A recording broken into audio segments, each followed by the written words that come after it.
Bonjour les épicurieux et bienvenue dans cette nouvelle vidéo de 1 jour 10 astuces sur une notion de vie. Aujourd'hui dans cette vidéo nous allons évoquer 10 astuces concrètes à mettre en place au quotidien pour une vie meilleure sur le sujet de la psychologie inversée. Imaginez un monde où les réponses les plus surprenantes proviennent des questions les moins évidentes.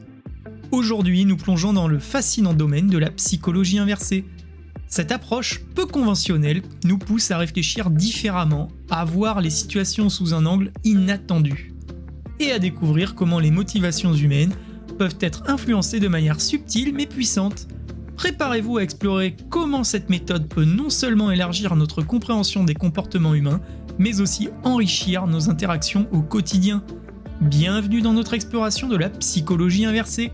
Allez, c'est parti! Astuce numéro 1. Jouer sur le désir de rébellion. Utiliser le désir de rébellion peut être une stratégie efficace en psychologie inversée. Plutôt que de demander directement à quelqu'un de faire quelque chose, induire l'idée qu'en faisant exactement le contraire de ce qui est attendu, il pourrait se sentir plus motivé. Imaginez que vous vouliez que votre enfant range sa chambre. Plutôt que de lui dire « donnez l'ordre direct », vous pourriez dire « je parie que tu ne serais pas capable de ranger ta chambre en moins de 10 minutes ». Ce défi subtil peut déclencher son désir de prouver le contraire et l'inciter à accomplir la tâche pour montrer qu'il peut le faire rapidement. Astuce numéro 2. Créer un faux choix. Offrir un faux choix est une technique puissante pour guider les actions d'une personne vers ce que vous voulez tout en lui donnant l'impression de contrôler la situation. Prenons l'exemple suivant. Vous souhaitez que votre collègue termine un rapport urgent. Vous pourriez lui dire « Veux-tu que je t'aide à le finir maintenant ou préfères-tu que nous reportions à demain matin ?» Peu importe la réponse, vous avez dirigé la discussion vers la conclusion souhaitée. Terminez le rapport rapidement. 3. Utilisez l'humour. L'humour peut désamorcer la résistance et rendre une demande plus attrayante ou moins intimidante, augmentant ainsi les chances de coopération. Vous vouliez convaincre votre ami d'aller faire un jogging avec vous.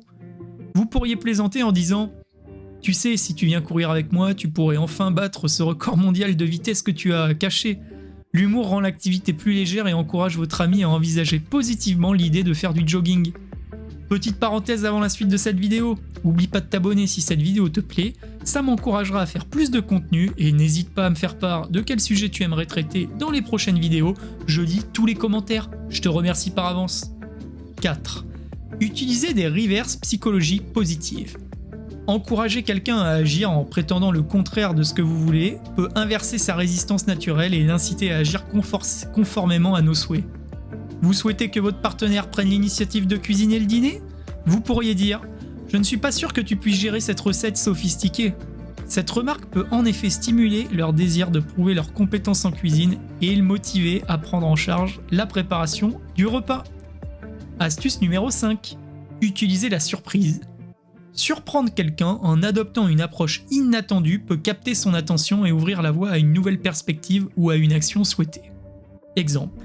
Plutôt que de critiquer directement un collègue pour un projet mal géré, vous pourriez commencer par dire « Tu sais, je ne m'attendais pas à ce que tu aies cette approche unique pour aborder ce projet. » Cette approche inattendue peut encourager votre collègue à réfléchir à ses méthodes et à être plus ouvert à la discussion sur l'amélioration. 6. Faites appel à l'ego. En mettant en avant les capacités ou les compétences d'une personne, vous pouvez l'encourager à agir selon vos souhaits pour répondre à cette image positive. Exemple. Vous voulez que votre enfant termine ses devoirs, vous pourriez dire « Tu es tellement intelligent que tu pourrais probablement finir ce devoir en un rien de temps ». Cela peut stimuler son ego et le motiver à terminer son devoir pour confirmer cette perception positive d'eux-mêmes. 7. Utilisez des exemples concrets. Illustrer votre point de vue avec des cas réels ou psychologiques inversés à fonctionner peut vous rendre votre argument plus convaincant et pertinent.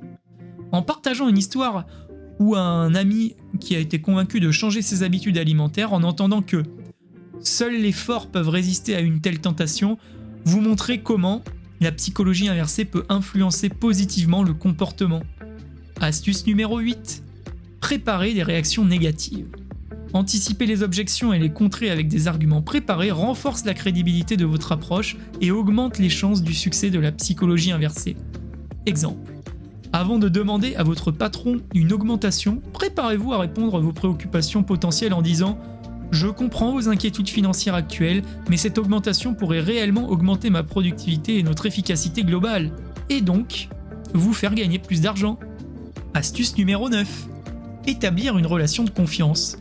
Lorsque quelqu'un sait que vous avez ses meilleurs intérêts à cœur, il est plus susceptible de coopérer et de répondre positivement à votre approche de psychologie inversée.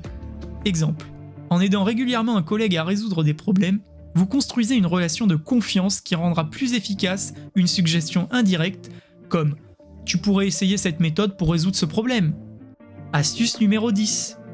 Connaître ses limites.